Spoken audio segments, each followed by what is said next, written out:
Okay, everyone, whether you're watching this live on Twitch TV, or if you are simply watching this on YouTube, this is going to be my review of the first DLC pack for WWE 2K14, which was the NWO DLC.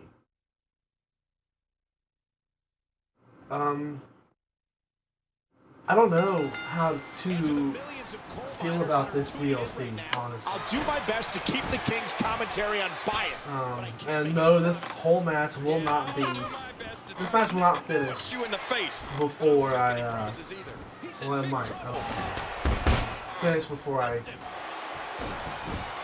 Essentially, this wasn't a very good DLC. The free character was the Giant, which is an alternate outfit for the Big Show. My biggest complaint with this DLC has to go to some of the character models. Specifically, Scott Steiner and Kurt Hennig of Mr. Perfect. Their models are terrible. And even Scott Hall, the NWO Scott Hall and the Outsider Scott Hall, he looks far too young. It's just a copy and paste Razor Ramon. And even then, I think the Razor Ramon might actually look a little bit better. This is not. Ukes should not have character models coming out for DLC that look this bad. Scott Steiner and his character portrait they picked had his chainmail on, which is something that a lot of Scott Steiner fans can appreciate, myself included. Only for him not even have it for his entrance. Yes, I understand that he didn't wear it back in the NWO, but why is it a part of his portrait? Why is it in the game at all if he's not going to wear it? Just show him without it. And not have gotten the hopes up at all. And Mr. Perfect's face is awful. Absolutely atrocious. Just completely atrocious. And the Giant, honestly, as Word Live Fan 9 pointed out on Twitch, kind of looks like Big John Studd. But really, it's just a Big Show CAW with long hair. With long hair, that's the only difference. And I know Big Show's not going to change too much, but let's make him look a little younger. At least a little younger, come on. As it comes to the movesets, I say Scott Steiner's is probably the fun. I had the most fun playing as Scott Steiner. I know his match was the longest because I had to rematch it, and even then I still lost. But Scott Steiner has the best moveset, I think. He swung wild with that one.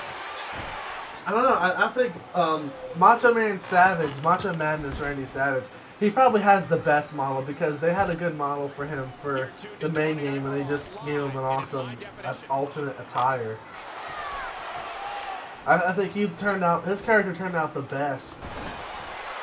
But, yeah, this is definitely not the best DLC that Ukes has pushed out. And honestly, it feels like this is nothing more than a DLC that's been pushed out. It's a DLC we all wanted. Yeah, it was awesome to have the whole NWO, but I don't know. This was not pleasing, and I feel sorry for people who had to pay for the pack itself.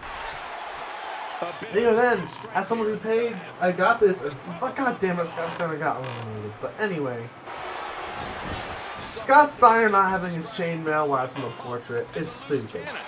But believe me, Kurt Hennig's face is unacceptable. Scott Hall looks a bit too young, once again, if you compare it to his character portrait.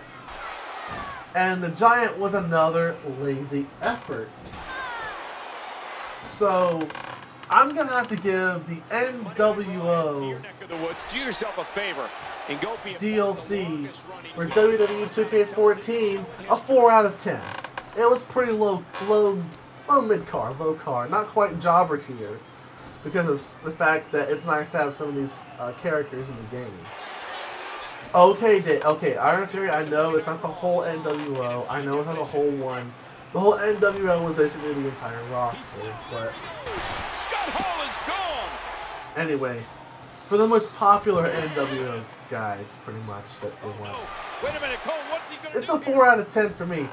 Just real quick, what do you guys think about the DLC here on the Twitch TV chat? Do you think it it's a good DLC, or do you think that it's ridiculous as the Giant wins, the free DLC character wins, of course Big Show has to win.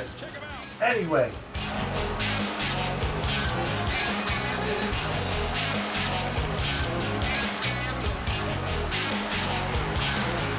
So the Giant wins the Battle Royale. Word Life Fan 9 gives this a 4 to 6 out of 10. That's pretty broad for a review score. Anyone else want to throw in their 2 cents really fast? And I'll read them out loud for the YouTube video.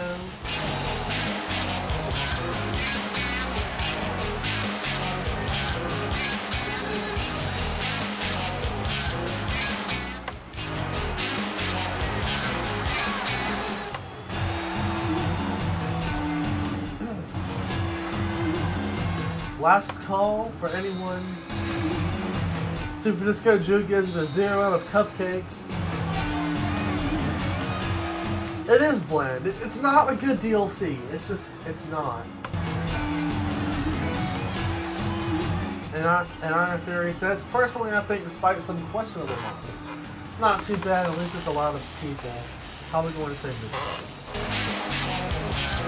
Alright, so I give it a 4 out of 10. Word Life gives it a stupid, weird score. Super Disco Drew says 0 out of cupcakes, and Iron Fury says mid-card, which is basically like straight down the middle, so around a 5 out of 10 when we can bring it over. So that's the review for the NWO DLC. We'll see you guys next month for the actual WWE Superstars pack, which I think is a bit smaller. There's not as many guys in that pack. And as for you guys watching on Twitch TV, this is going to wrap up our stream for today. I will be back later for Bioshock Infinite C, which will also go live on YouTube over the course of the week. So thanks for joining me today. This, once again, RMGMD Punk. Subscribe to me on YouTube. Follow me on Twitch TV.